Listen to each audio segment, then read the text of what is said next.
Greetings. On behalf of my co-authors, I'd like to start with expressing my thanks to the workshop organizers for this opportunity to make this presentation.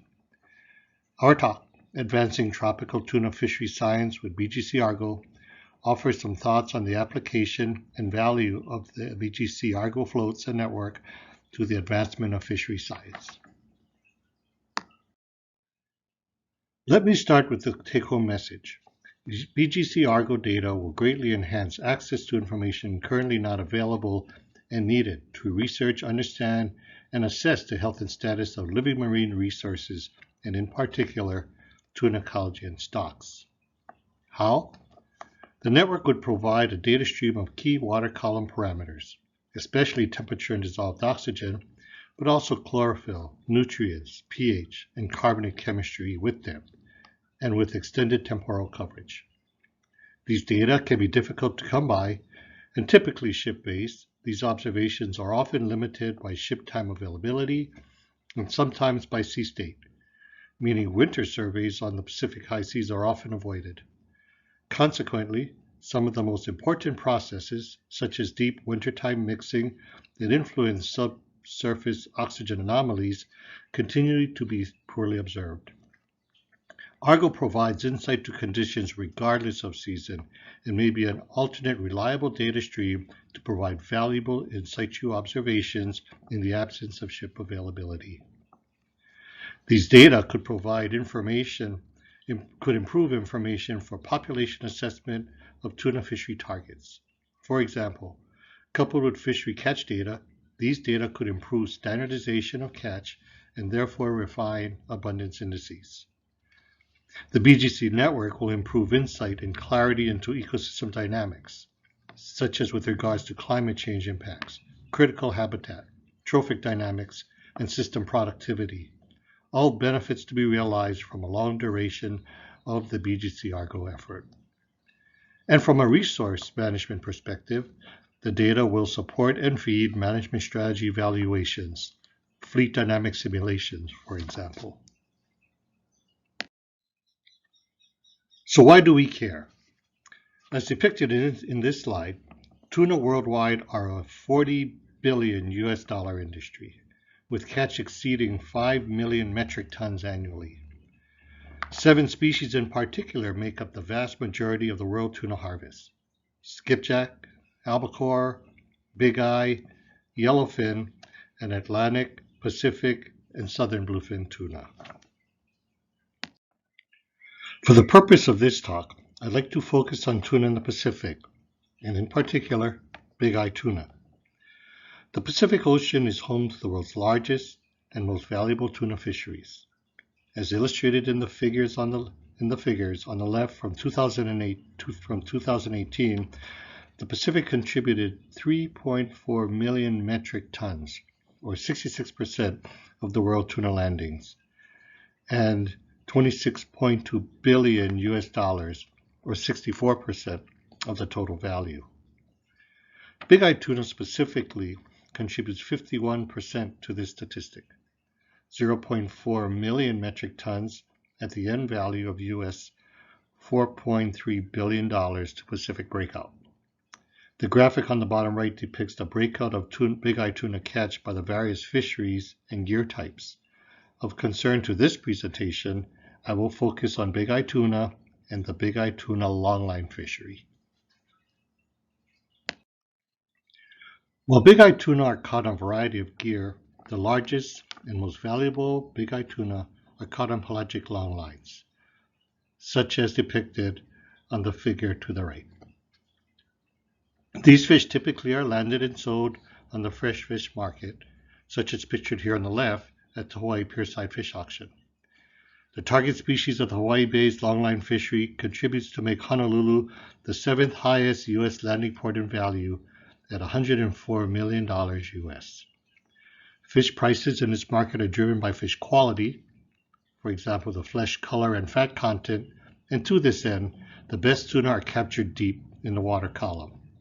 Fishers therefore target their long lines to get the deepest hooks in the vicinity of 350 meters depth, where catch rates and quality of bigeye tuna have been found to be optimal.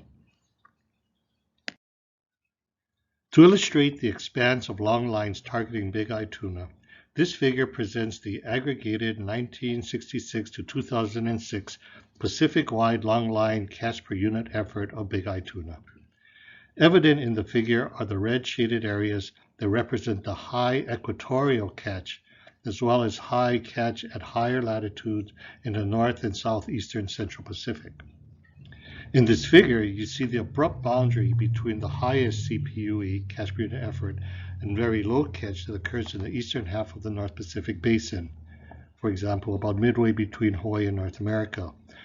What drives that stark difference? Well, the leading hypothesis to this phenomenon is the attribution to subsurface low oxygenated water content that's characteristic of the grounds. Unfortunately, little and only opportunistic observations of dissolved oxygen are available due to the remoteness and lack of opportunity to sample the region. BGC-Argo coverage will allow us the opportunity to better understand the role of this unique region characterized by pronounced water column oxygen profiles on the fishery resource and fishery dynamics. Tunas are known to exhibit a preferred habitat defined by temperature and dissolved oxygen. This figure from Graham and Dixon from 2004 is a 3D representation of the vertical distribution of 3 tuna species in relation to ocean temperature, the black isotherms, and oxygen depth profiles, the thick blue lines, in the vicinity of 160 degrees west longitude of the equatorial Pacific Ocean. The back panel shows sea surface temperature isotherms in relation to latitude. Vertical panels show temperature and dissolved oxygen at depth and the occurrence of each species, which are the shaded areas. Bigeye tuna, the yellow shading, are found at greater depths than skipjack and yellowfin tunas, the other 2 species shown here, and have an oxygen limit or an oxygen floor of 1 ml per liter, and that's depicted by the annotation, the light blue line. Bigeye tuna are also known to exhibit daily vertical migrations through the water column. This figure from Musil and others from 2003 shows a 24-hour record of depth, body temperature, and water temperature for 2 archive-tagged bigeye tuna off Hawaii, and corroborated other studies that found bigeye tuna exploiting deeper and colder habitats, at least on a transient basis, than other tunas. This strategy would allow bigeye to exploit the organisms of the sonic scattering layer as food. However, after spending time in an environment where ambient temperatures are considerably lower than the tuna body temperature, the tuna must return to the warm surface layer to an increased muscle temperature. So vertical movements traversing up and down through the thermocline during the day are thought to be based on physiological constraints. More research is needed to validate these hypotheses, and BGC-Argo data would greatly contribute to that. The BGC-Argo network would support other aspects of living marine resource science. For example, information on nutrients and chlorophyll would provide insight into key nutrient production coupling occurring subsurface. For example, Seki and others, and Howell and others, observed nutrients and primary productivity responses to the physical environment. Pictured here on the left are south to north meridional sections of concurrent temperature, density, chloropigment, and nutrients through large-scale thermohaline fronts. Accompanying shoaling temperature and density isopleths, nutrients in the form of nitrite and nitrate also show, and increased chloropigment concentrations are seen in alignment with nutrient flux into the rephotic zone. This is of particular interest for understanding the role of the subchlorophyll maximum with respect to trophic transfer and carbon cycling. Note also here the surface expression of chloropigment at 32 north. This is the transition zone chlorophyll front.